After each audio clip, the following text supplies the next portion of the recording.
Are organic foods better? And if so, should dancers also be aware of whether or not their foods contain genetically modified organisms? Let's get into it. I'm Rachel Fine, registered dietitian nutritionist and founder of To The Point Nutrition. A dancer's performance is a direct result of hard work and motivation. So where does food fit into this? There's a lot of myths and a ton of antiquated ideals, and I'm here to dispel those. Hi, I'm Rachel Fine. I'm a registered dietitian nutritionist here to help dancers learn how to fuel their bodies in the most supportive and sustainable way.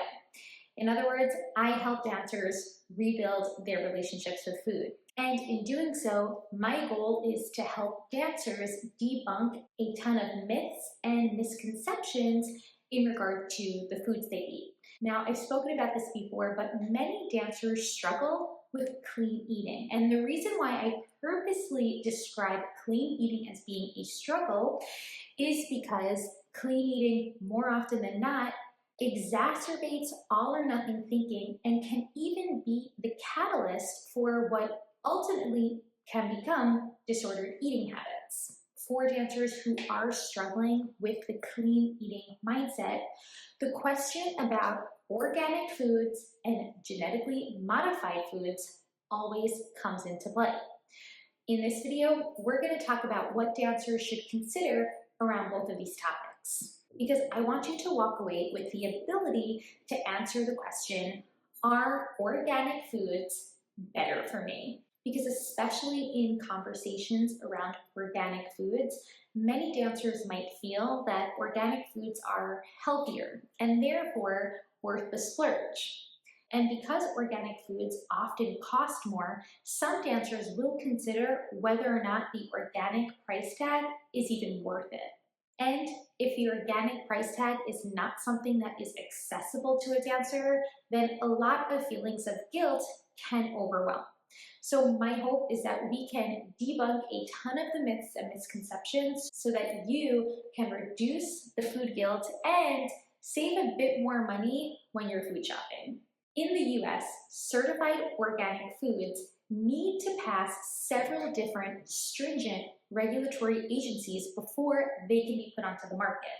And for foods to even access the organic label, companies need to promise the use of specific agricultural practices that foster resource recycling, promote ecological balance and environmental safety, support animal welfare, conserve biodiversity, among many others. And here in the US, according to the USDA, certified organic foods must be overseen and approved by regulatory agencies set forth by the USDA, produced without prohibited methods. Examples include some, but not all, methods of genetic modification, and produced with allowed substances like specific pesticides and herbicides. The organic food market spans beyond just a lifestyle, it's actually an entire industry.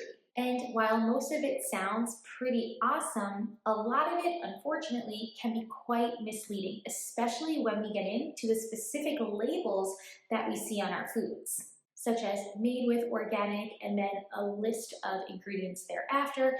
This essentially means that that food is made with at least 70% of organic ingredients, not all organic. In other words, unless the food label specifically says that this food is made with 100% organic ingredients, it might not necessarily be made with all organic ingredients. But here's the biggest thing I want you to walk away with. It's that the current literature doesn't truly support any known risks associated with eating conventionally grown food in comparison to organically grown food. But let's dive a little deeper.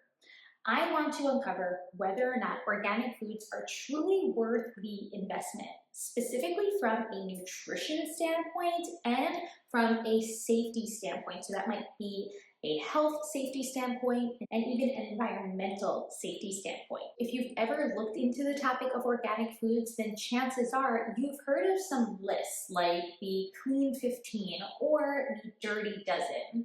Both of these lists have been set forth by the Environmental Working Group. So this is an activist group that releases lists annually, pointing out a subset of usually produce that they consider to either be clean or free from what they supposed to be are harmful pesticides, and the jury dozen, a handful of fruits and vegetables that they feel are most likely contaminated with what are supposed to be harmful pesticides. And while these lists are updated each year, it's important to realize that there is some conflicting research, especially coming from the American Council for Science and Health, that feels that the EWG Environmental Working Group largely fabricates a lot of their findings to fearmonger consumers with words like toxic and contaminated, all largely formulating this clean eating mindset that, from the dancers I work with,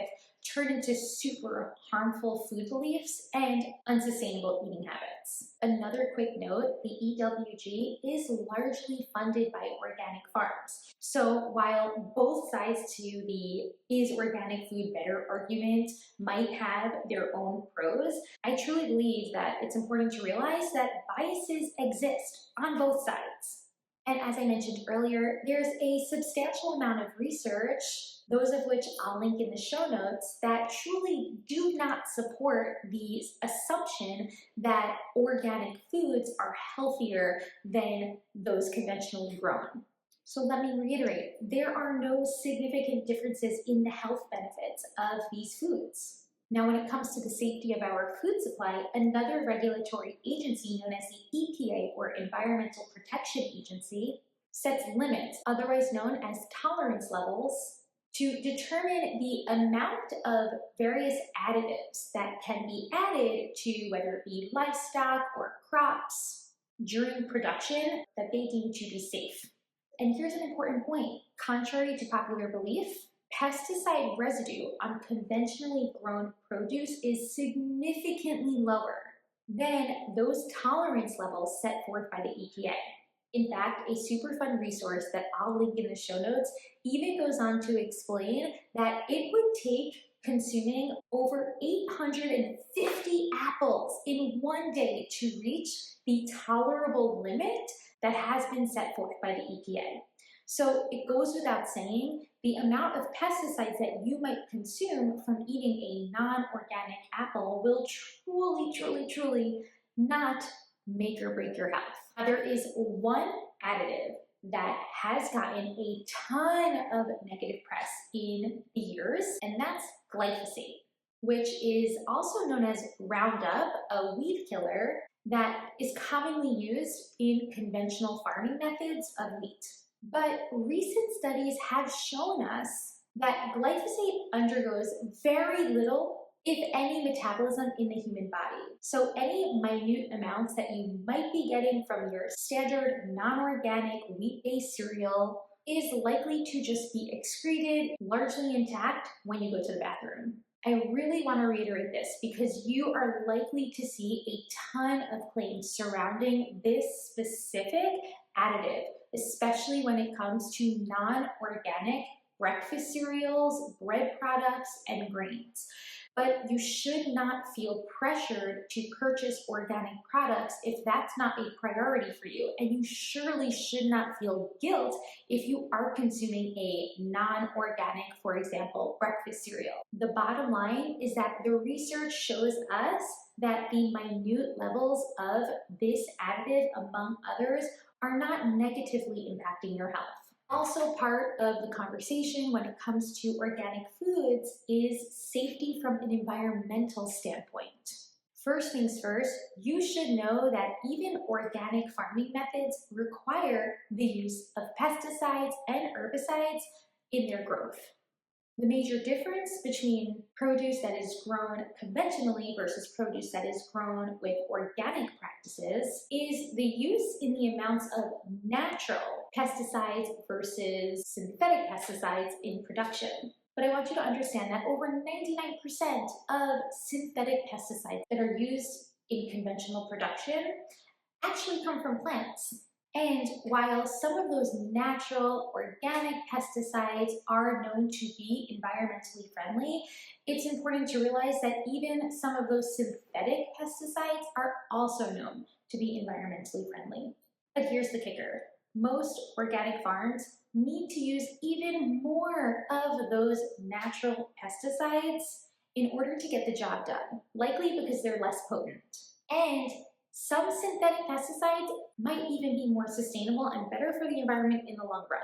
How about the use of additives in the production of meat? So for many, many years, the FDA has allowed for the use of antibiotics in animal farming, and this is really to help prevent the spread of sickness or disease among animals. Over 150 studies has helped the World Health Organization set standards and limits on these antibiotics to ensure their safety from both a health perspective and an environmental perspective. Furthermore, strict rules are in place to ensure that by the time that meat gets to your plate, there is absolutely no antibiotic residue.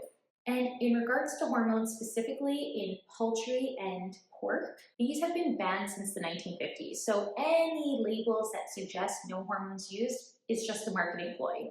Hormones used in beef production, however, these do help with increasing the growth of cattle, and in the long run might even help to reduce some greenhouse emissions, a common negative to conventional farming. So again, there are pros and cons to both organics and conventional, and what's really important, the best takeaway that you can leave with is that there should be no feelings of guilt no matter which choice you decide upon. When it comes to animal products, taking into account animal welfare is something truly important. And if that's a priority for you, then it would make sense to look into some local alternatives to support those practices. In regards to fruits and vegetables, we know that the vast majority of individuals don't eat enough of them at their baseline. So adding on the pressure to have to choose organic versions of these foods, which are often more expensive, drives this intake even further down. I can't reiterate this enough. The benefits of adding more color to your plate, whether that color is coming from conventionally grown produce or organically grown produce, the benefits outweigh any supposed risks from those additives that you might feel concerned about. Genetically modified organisms, or GMOs, also comes into the conversation when we're looking at food labels that often boast statements like non-GMO. Does this really matter? Well, according to the research, farmers have technically been since the earliest of human communities, and there are several different degrees at which food can be genetically modified, with one such way known as traditional breeding being utilized amongst all crops, even those labeled as organic. Another common technique, which in fact is the technique for genetic modification of most of the genetically modified crops here in the United States, is called transgenics, specifically with some key commodity crops like corn, soy, and cotton. Now, the use of transgenics is highly regulated. In fact, over 75 different safety tests that test environmental safety, health safety, like for the presence of allergens or toxins, and even a food's digestibility are tested. And this entire process can take up to 17 years before a genetically modified organism like a seed is even brought to the market. So are GMOs actually unsafe? Well, the answer is no. The research does not actually support that foods containing ingredients that are genetically modified or crops that are genetically modified as being unsafe. And any associations between GMOs and specific health implications are largely unproven. I do find that many dancers, especially those with that clean eating mindset, will feel that when they see a label like non-GMO, they feel that the food is just a quote-unquote cleaner option. Despite popular opinions surrounding GMOs, the scientific community as a whole generally feels that when compared to non-GMO foods, foods made with GMO ingredients are considered safe. The Academy of Nutrition and Dietetics, the World Health Organizations are just some of the over 280 institutions that support this message. And before you go telling me that some countries completely ban GMOs, I do want to clarify that for you, because even countries that might ban the production of GMOs are still taking part in the trend in utilizing GMOs in farming practices. Europe is an example. And what's interesting to note is that genetically modified organisms, specifically for those key commodity crops like corn and soy, cotton, and even canola, helps to reduce costs, specifically food costs, which can ultimately help with the overarching problem, especially here in the US, of food insecurity. So if you're debating the steeper price tag and that feels quite inaccessible to you, then I want you to feel rest assured conventionally grown produce will provide you with just as much, if not more, benefits as their organically grown counterparts. Most importantly, don't feel any levels of shame, stress, or anxiety with whatever decision you're making. I'm a dietitian and I support either one that works for you. I'm really hoping that this information resonates with you and at the very least helps to reduce any potential guilt, shame, or anxiety that you might experience, especially around the topic of whether or not to choose organic foods. If you like these tips, then do me a favor, hit subscribe. Until next time, I'll talk to you soon.